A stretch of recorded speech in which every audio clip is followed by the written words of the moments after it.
வணக்கம் மாணவர்களே, இப்போ நம்ம இந்த வீடியோவில் 12ஆம் வகுப்பு ஏபிஎல்லுக்கான குவார்ட்டர்லி எக்ஸாமுக்கான மாடல் கொஸ்டின் தான் வந்து பார்த்துக்கிட்டு இருக்கோம். இது வந்து 1.5 மணி நேரத்துக்கான கொஸ்டின். ஃபஸ்ட்டு வந்து நமக்கு 10 ஒன் வேர்ட்ஸ் கொடுத்துருக்காங்க. இது வந்து தமிழ் மீடியத்துக்கான கொஸ்டின்ஸ். நம்ம ஏற்கனவே நிறைய 12த்துக்கெலாம் போட்டுட்ருக்கோம்.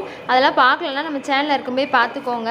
நம்ம சேனல் இப்போ தான் பார்க்குறீங்கன்னா சப்ஸ்கிரைப் பண்ணிக்கோங்க. அப்போ தான் நம்ம போடுற வீடியோஸ்லாம் உங்களுக்கு வந்து கிடைக்கும். அதுக்கடுத்து உங்கள் ஃப்ரெண்ட்ஸ்க்கும் ஷேர் பண்ணிக்கோங்க. வீடியோ பிடிச்சிருந்துச்சுன்னா அந்த வீடியோவுக்கு லைக் பண்ணிடுங்க.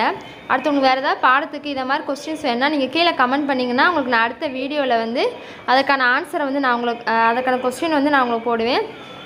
ஸோ வந்து வீடியோ வந்து கமெண்ட் பண்ணிவிட்டு லைக் பண்ணிக்கோங்க. இது ஃபஸ்ட்டு பார்த்து நம்ம ஏபிஎல்லில் ஃபஸ்ட்டு நமக்கு 10 ஒன் வேர்ட்ஸ் வந்து கொடுத்துருக்காங்க. நெக்ஸ்ட் நமக்கு அடுத்து என்ன இருக்காங்கன்னா பகுதி 2 நமக்கு என்ன கொடுத்துருக்காங்கன்னா எவையேனும் 5 வினாக்களுக்கு மட்டும் விடையளிக்க சொல்லியிருக்காங்க. 2 மார்க் கொஸ்டின். அதில் வந்து 18வது கொஸ்டின் பார்த்தீங்கன்னா கம்பல்சரி கொஸ்டின்ஸ். நீங்கள் வந்து எல்லா 2 மார்க்ஸையும் படித்து வச்சுக்கோங்க. எல்லாமே ரொம்ப ரொம்ப இம்பார்ட்டன்ட் 2 மார்க்ஸ் தான். இந்த மாதிரி ப்ரீவியஸ் இயர் கொஸ்டின்ஸ்லாம் நீங்கள் படிக்கும்போது இப்போ இந்த கொஸ்டின் இருக்க எல்லா கொஸ்டினுமே நீங்கள் வந்து படிச்சுக்கோங்க. எதையுமே வந்து நீங்கள் வந்து விட்டுறாதீங்க.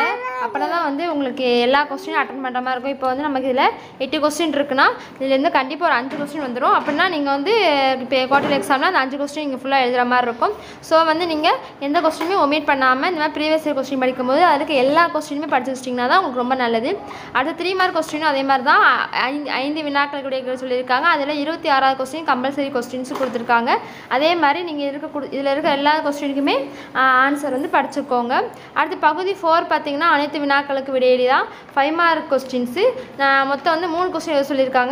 எப்படி கொடுத்துருக்காங்கன்னா அல்லது டைப்பில் கொடுத்துருக்காங்க. அதே அப்படின்னு பார்த்தீங்கன்னா இதிலே மொத்தம் 6 கொஸ்டின்ஸ் வந்துருச்சு. நீங்கள் அந்த 6 கொஸ்டின் படித்தாலே போதும். இதுலேருந்தே கண்டிப்பாக உங்களுக்கு வந்து ஒரு 3-4 கொஸ்டின் வந்துடும். ஸோ வந்து எந்த கொஸ்டினையும் ஒமிட் பண்ணாதீங்க. எல்லா கொஸ்டினுக்குமே நீங்கள் வந்து ஆன்சர் நல்லா படித்து வச்சுக்கோங்க. மேக்ஸ்லாம் செஞ்சு பார்த்துக்கோங்க. தேங்க்யூ.